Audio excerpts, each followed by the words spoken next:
The Dollar Tree always has a great selection of Christmas ornaments, but I always like to make a few of my own. So I have some fun brand new ideas for you using simple things you can find at the Dollar Tree. If you're excited for Christmas crafting, make sure you give this video a thumbs up, subscribe, and ring the bell so you don't miss any of my future videos. The hair accessory aisle might not be the first place you'd look to find things to make ornaments, but I found potential in this heatless curling set from the Dollar Tree. To go along with that, I'm also going to be using some scrap fabrics that I had laying around and a little bit of twine and some other embellishments. I'm going to be using the curves that are already in this heatless curling set. You can see there's 3 places where it bends and curves, and on the inside of this fabric is just foam. So it's really easy to cut through with just a pair of scissors, and you probably can see where I'm going with this. It already forms a natural candy cane shape. You can see here that I got 3 candy canes out of 1 heatless roller set.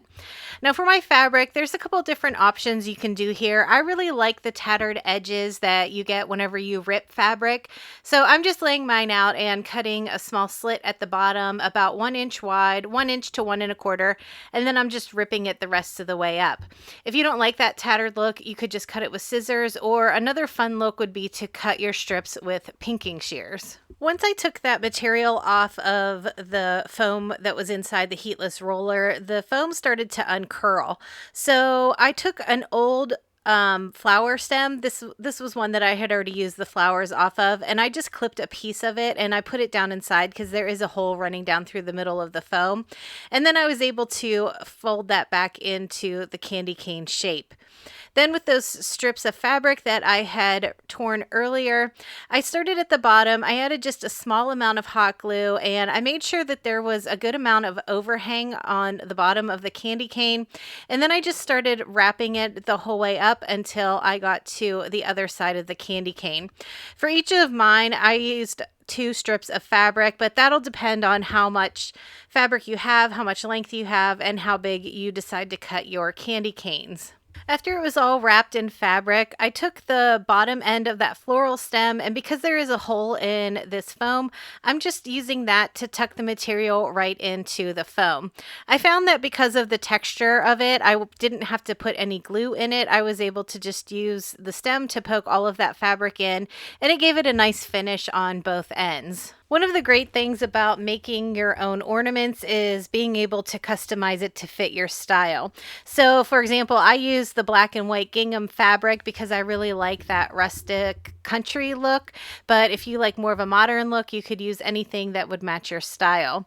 Now, as far as embellishing my candy canes when I kept it pretty simple, I just used some scraps of greenery that I had laying around.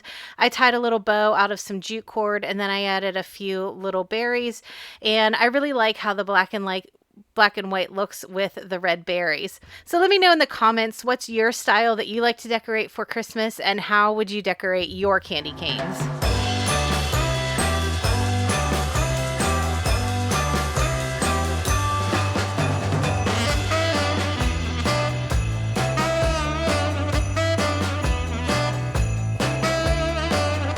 One thing the Dollar Tree brings out every year at Christmas are these clear ornaments that you can fill with whatever you like.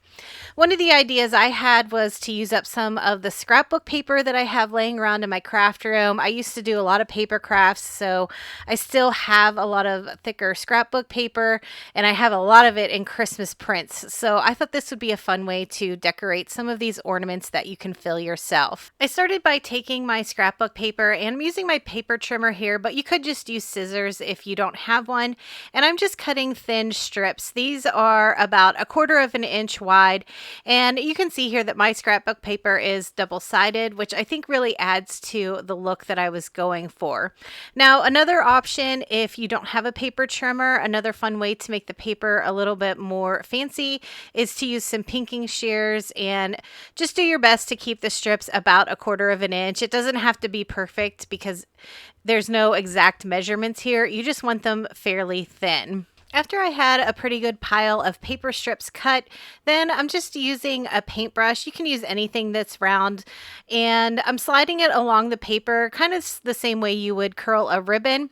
And then I just started wrapping the paper around the handle of the paintbrush, and this helped turn that paper into a fun little corkscrew.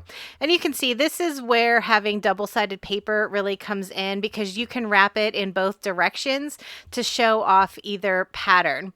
And you can see even with the ones that I hand cut with the pinking shears, those strips are a little bit wider, but it doesn't matter. Once I started wrapping it around my paintbrush, it still formed the same corkscrew pattern, and it's a really great filler for inside of these ornaments.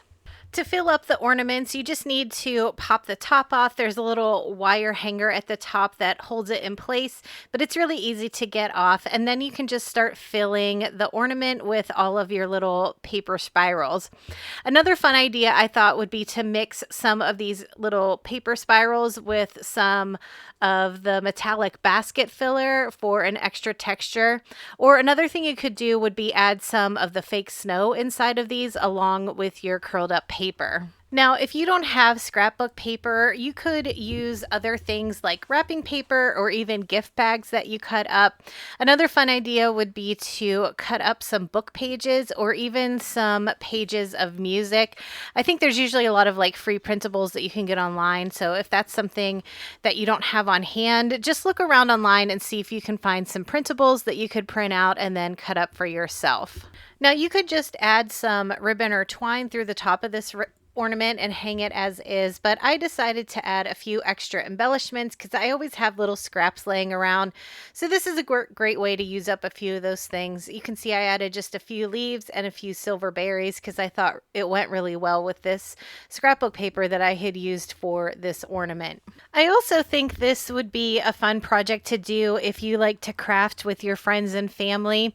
It would only take a few things for each person to make their own ornament, and depending on what their style is, they could pick out scrapbook paper that fits what they like and then embellish it with the things that would match their own home decor.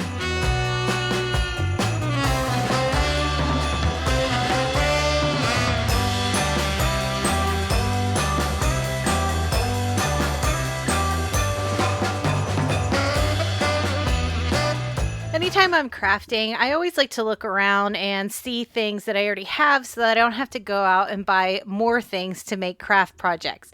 So for these ornaments, I'm using this wooden star, but that's just going to be a pattern for me. I'm also going to be using some yarn and some cardboard, which I'm sure we all have laying around because it's the time that we're doing a lot of shopping and things are arriving at our house. So for my wooden star, this is just going to be a pattern. I'm using that to trace a star shape onto my cardboard. If you don't have something like this in your craft stash, you could just hand draw a star or print one out and then trace it onto your cardboard. Once I had it all traced out, then I just used my utility knife to cut out the shape. This is a great craft to do while you're watching a Christmas movie or listening to a podcast. Once I had my star shape cut out, I added a little bit of hot glue on it, and then I just started wrapping the whole thing with yarn. I'm using a thicker yarn here because it does cover a little bit faster than a regular yarn, but just use whatever you already have on hand. And I started going in all different directions. I didn't want the yarn to line up perfectly in rows. I kind of wanted it to be sporadic and just randomly wrapped around until you couldn't see any more of the cardboard. As I got out towards the points of the star, I did have to add a little bit of hot glue here and there just to make sure that they didn't fall off the end of the star. And then once I got to the back side, I added a little more hot glue before I cut off the excess. Then the fun part begins. My favorite part is whenever I get to embellish anything, and I always like to keep it simple, so I just added some greenery, a simple jute bow, and a little bit of berries.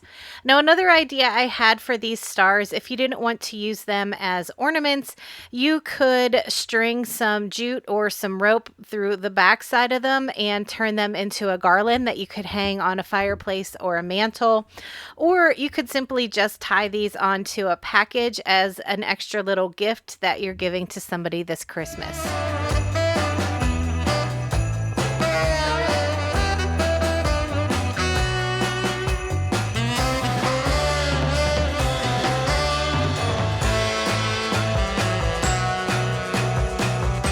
have some kiddos in your life that you want to craft with, these little felt finger puppet kits at the Dollar Tree make a really fun toy, but you can also turn them into an ornament. I grabbed a few other things from the Dollar Tree too, just to fancy these up. I got some pom-poms, some glitter glue pens, and I'm going to use some glue dots. The first thing I wanted to do was to separate all of the pieces. The finger puppets themselves, the base for them are already assembled. They're just a little felt pocket, but all of the little things that go on each of them, like the eyes and the noses and things like that, they're on these little felt sheets and they're slightly punched out, but you have to pull them apart to get all of the pieces. So I found it was easiest just to go one by one for each of the finger puppets and just pull all of the pieces out of the felt that I would need for each one. I wanted to create this craft without using a glue gun so that it would be safe for kids. That's why I picked up these glue dots from the Dollar Tree. I tied a little piece of twine into a loop, and I'm just using that glue dot to hold that in place on the back side of the finger puppet. Then on the front side, those glitter glue pens that I had picked up, which is actually a really good value. You get 10 different ones in one pack. And I'm going to use that as the glue to glue all of the felt pieces on, and then I'll also be able to use it as decoration. I can go back through with the glitter and add some flashes of bling to each of the finger puppets. So this is a really great way to have fun with some kids in your life, and it's safe for them too because there's no hot glue involved. Now, one thing I will say, these glitter glue pens worked really well. I was able to squeeze out just a small amount. I didn't have too much coming out that made it hard to put everything onto the finger puppets, but it does take a while to dry. So just keep that in mind if you're going to be crafting. It's going to take a little while until all of that glue dries and it doesn't create a mess. But you can see here, once I had all of the pieces onto my finger puppet, then I just went through with that same glue pen and added some glitter here and there for fun little accents. Now, since Thanksgiving is right around the corner, I know a lot of families like to have a little activity for the kids at Thanksgiving, and I thought this would be a fun thing for all of the kids to do. They could make a little finger puppet or a little ornament, however you want to do it. So an idea I had was to separate all of these things out and create a little kit that you could give to each kid. Now, on the front of the finger puppet kit, there is a little diagram that shows how each of the finger puppets should look once you have all of the pieces cut out. So for a little guide so that they can follow it, I just cut each character out on its own. And then I have these clear bags that I get online. I'll try to find these ones on Amazon and link them below, but you can find them at craft stores, or you could even just use a Ziploc bag or a little Christmas treat bag too. So in each of the clear bags, I pre-tied a loop of that twine to act as the hanger. I added in a glue dot, one of the glitter glue pens, all of the pieces that you would need for one finger puppet, and then the little diagram from the front of the packaging so that they can see how all of the pieces should go. Then I also added in just a few pom-poms that they could glue on with that glitter glue pen too. I sealed up the bottom of the bag, and this is kind of extra and totally not necessary, but because I have some scrapbook paper in my stash, I just cut a piece that was the same width as the bag I was using. I cut the edges with the pinking shears, and then I folded it over the top of the bag and stapled it into place. Now, I know this seems kind of silly because you're just going to be handing it out to a kid that's going to rip it open, but I really enjoy doing things like this, like creating kits and packaging them up really nicely. So once I had my topper stapled onto my finger puppet kit, I did go ahead and add just a few embellishments, but this was really fun, and I think kids would really enjoy making these.